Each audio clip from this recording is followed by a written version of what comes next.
Very few know and understand how this all started. How did our slavery begin? Why were we called Negroes and not Africans? And why people allegedly African and sold to the British will have a Portuguese name? How did we become Christians?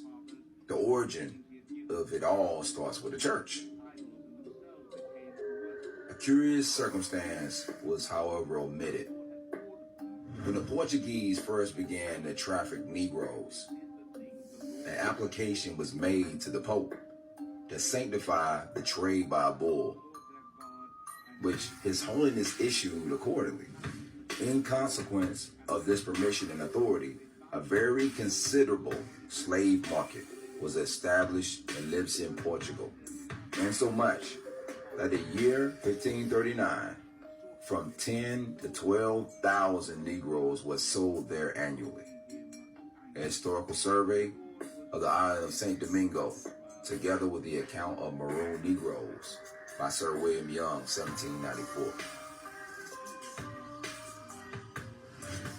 See, the term Negro was birthed in Portugal. Even the first slaves to be sold in the transatlantic slave trade never touched the continent of Africa. I'm saying that again so you can understand or possibly didn't hear. The first slaves to be sold in the transatlantic slave trade never saw the continent of Africa. See, by law, the only slaves that could be brought to the Americas were Negroes born in Spain and Portugal, brought directly from Spain and Portugal to the colonies.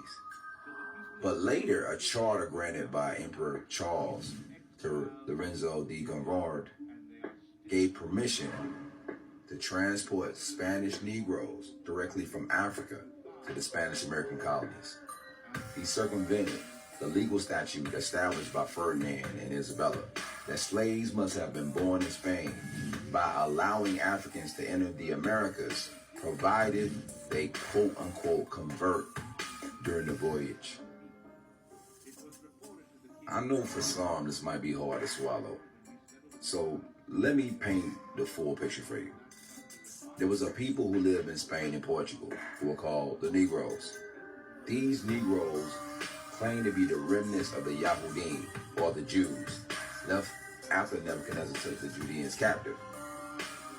Every historian attested that not only were they black, but according to writers like J.A. Rogers, so dark were the Jews, especially of Portugal and southern Spain, that many whites thought all Jews were black.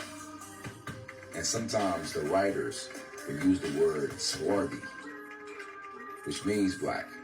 For instance, it is also a vulgar error.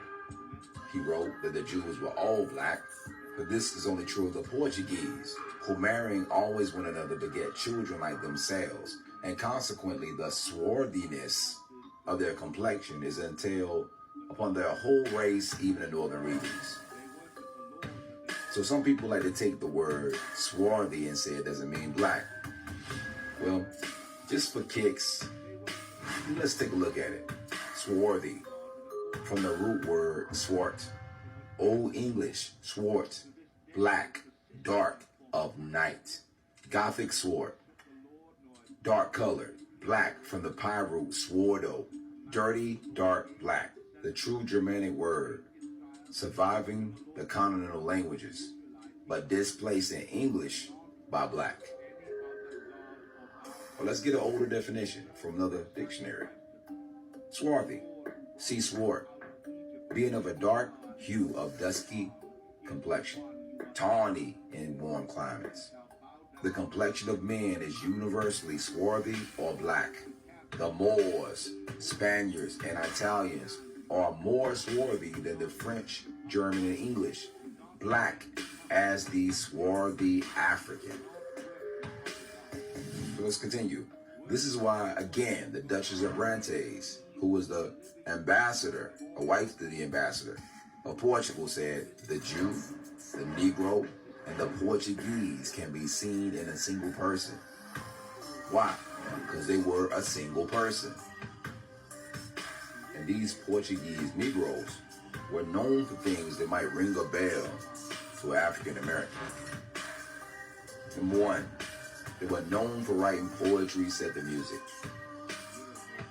But in their pure poverty and touching tenderness of the pathos, the Jewish poets of Spain not only excelled their Moorish rivals, but every poet before or since. Once more, Israel's sons and daughters took their harps of Judea from off the mourning willows and the songs of Zion. The Jews and Moors in Spain by Joseph Croissant. Secondly, they were known for wearing black cloaks and hoodies. The Almohad ruler, Abu Yusuf Raqab, is said to have introduced at the end of his reign an innovation with regard to the sukkah, cloak-like garment of the Jews, because they were dressing like the Muslims, and even like the most notable of them. Therefore, Jews henceforth were required to dress in the fashion of the mourning Muslims, dark blue or black. They were required to wear black cloaks and black caps. Jews, Visigoths, and Muslims in medieval Spain by Norman Roth.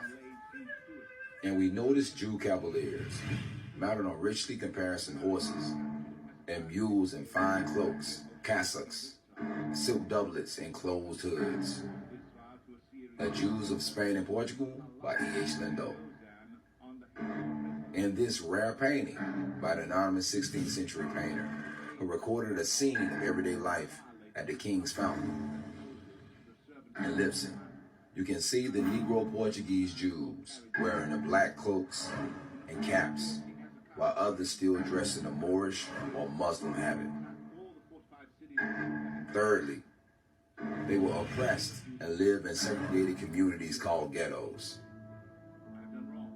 We discussed several such cases in detail in Chapter 7, including that of the recognition of the part of Castelo de Vide, Portugal, as the former Jewish ghetto, or Juderia, of the town, where the Jews lived in peace until their forced conversion. Antagonistic Tolerance, Competitive Sharing of Religious Sites and Spaces by Robert M. Hayden. The Jewish quarter known as the Juderia. In Lipson, the chief city, there are several Juderias. In all of the cities, Jewish quarters existed. These Juderias were closed every evening when the bell sounded for prayer, and were guarded by 2 watchmen appointed by the king. Any Jew found outside of the Juderia after the first 3 tollings of the bells will find 10 liveries, or according to the order of King Don Pedro, was whipped through the city. In a case of repetition of the offense, punished with the confiscation of property.